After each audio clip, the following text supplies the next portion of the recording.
اللہ تعالیٰ امتحان لیتے ہیں، آزماتے ہیں دو طرح سے.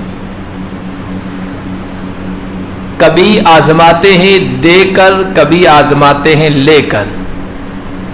کبھی آزماتے ہیں نواز کر، کبھی آزماتے ہیں محروم کر کے. کبھی آزماتے ہیں خوشحالی دے کر، کبھی آزماتے ہیں تنگ حالی میں مبتلا کر کے. کبھی آزماتے ہیں حکومت دے کر، کبھی حکومت سے اتار کر. کبھی کاروبار چمکا کر، کبھی کاروبار کو تھوڑا ماندہ کر کے آزماتے ہیں. کبھی بیماری کے ذریعے سے، کبھی صحت دے کر.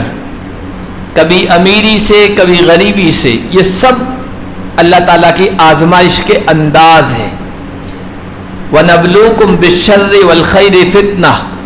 ہم کبھی شر یعنی بیماری، شر یعنی فقیری، شر یعنی غریبی، شر یعنی بدحالی کے ذریعے سے آزماتے ہیں، اور کبھی خیر کے ذریعے سے، مالداری کے ذریعے سے، صحت کے ذریعے سے، مقام مرتبہ دے کر، عزت دے کر، کرسی و اقتدار دے کر، خیر کے ذریعے سے آزماتے ہیں. یہ سب اللہ تعالیٰ کے آزمانے کے اور امتحان کے اسلوب اور انداز ہیں. جو ان میں بری حالت کے وقت صبر کا دامن تھام لے اور اچھی حالت کے وقت شکر کر لے تو وہ شخص کامیاب ہے. اور اگر بری حالت میں اللہ کے فیصلوں سے ناراض ہو جائے اور اللہ کی تقدیر کا شکوہ کرنے لگ جائے، اور اچھی حالت میں آپے سے باہر ہو جائے، تکبر اور غرور میں مبتلا ہو جائے، ناکام ہیں دونوں. ہمارے ایک بزرگ گزرے ہیں اللہ والے، تو ان کو تکلیف تھی، جگر کی، گردے کی تکلیف تھی، بہت بہت خطرناک ہوتی ہے. تو پہلا زمانہ تھا، تکلیف ہوتی تھی تو وہ اپنی جھونپڑی میں ریت، ٹھنڈی ریت بچھاتے تھے، اور جب اندر تکلیف ہوتی تھی اور تڑپنے کی کیفیت پیدا ہوتی تھی تو الٹے لیٹ جاتے تھے ریت پر، اور پھر لوٹ پوٹ ہوتے رہتے تھے، اور کہتے تھے کہ لطف سجن دم بدم قہر سجن گاہ گاہ این بھی سجن واہ واہ اون بھی سجن واہ واہ. یہ سرائی کی زبان ہے. تو وہ کہتے تھے رب کی مہربانیاں تو ہمیشہ مجھ پر رہتی ہے، بارش کے قطرات کی طرف. لطف سجن، سجن محبوب یعنی اللہ، سجن کا لطف ہمیشہ ہوتا ہے. قہر سجن، سجن کی طرف سے کبھی قہر، غضب، غصہ، ناراضگی، مصیبت، یہ تو کبھی کبھی آتی ہے.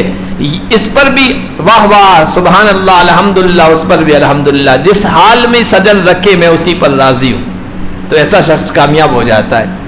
تو یہاں اللہ نے فرمایا اس بستی والوں کو ہم بالبأساء والضراء، باسا اور ذرہ، بدحالی اور تکلیف کے ذریعے سے، یا پکڑ اور تکلیف کے ذریعے سے آزماتے ہیں تاکہ وہ اللہ کی طرف رجوع کریں، روئیں، گڑ گڑائیں.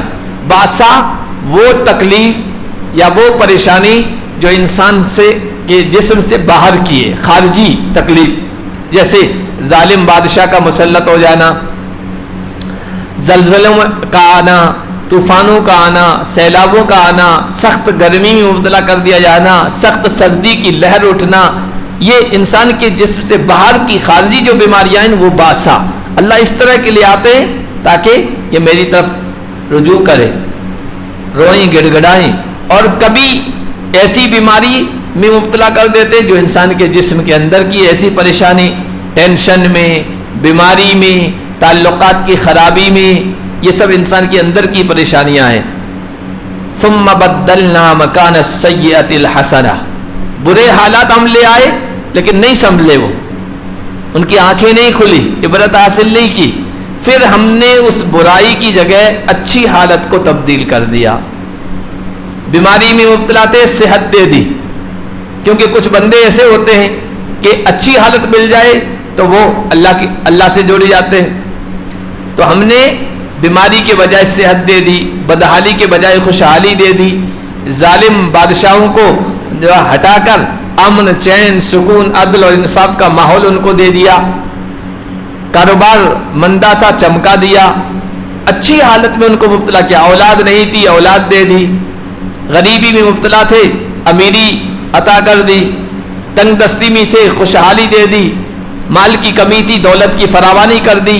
اچھی حالت لے آئے.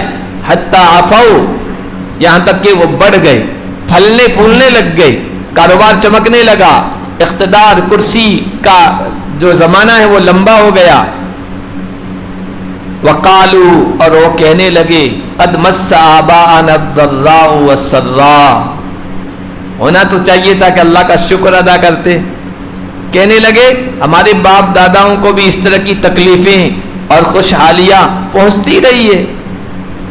یہ کوئی اللہ کا عذاب توڑی ہے، یہ اللہ کی طرف سے وارننگ توڑی ہے، یہ اللہ کی طرف سے آزمائش توڑی ہے. یہ زمانے کا چکر ہے، چلتا رہتا ہے. کبھی کوئی آدمی غریب ہے، کبھی امیر ہے، کبھی کاروبار چمکتا ہے، کبھی ماندہ پڑ جاتا ہے، کبھی بیماری ہے، کبھی صحت ہے، کبھی دھوپ ہے، کبھی چھاؤں ہے. یہ تو ہوتا رہا ہے، پہلے بھی لوگ ان حالات سے گزرتے رہے. یہ کوئی اللہ کی طرف سے آزمائش و آزمائش کچھ نہیں ہے. یہ ان کی ذہنیت بن گئی، ان کی سوچ، ان کا تصور. آدمی جب اس طرح سوچنے لگ جاتا ہے نا تو پھر وہ غافل ہو جاتا ہے. اور اللہ نے فرمایا فَأَخَذْنَاهُمْ بَغْتَةً وَهُمْ لَا يَشْعُرُونَ، پھر ہم نے ان کو اچانک پکڑا، وہ بے خبر تھے. اور اچانک جب پکڑ آ جاتی ہے نا تو پھر انسان کو کچھ سوجتا نہیں ہے، کیا کرے کیا نہ کرے. جیسے چوہا ہوتا ہے نا، چوہا وہ دیکھتا ہے کہ پنجرے میں ماشاءاللہ گھی کی روٹی رکھی ہوئی ہے اور بہترین قسم کی کوئی چیز رکھی ہوئی ہے، اور وہ اندر گھس جاتا ہے اور آرام سے کھاتا ہے، اس کو کترتا ہے. جیسے ہی زیادہ اس پر پریشر ڈالا پھر وہ پیچھے سے بند ہو جاتا ہے دروازہ. اب وہ چھٹکتا ہے، پھٹکتا ہے، ادھر ادھر بھاگتا ہے، کچھ سمجھ میں نہیں آتا کیا کروں. اللہ کا عذاب بھی نافرمانوں پر اسی طرح آتا ہے. فَأَخَذْنَاهُمْ بَغْتَةً وَهُمْ لَا يَشْعُرُونَ.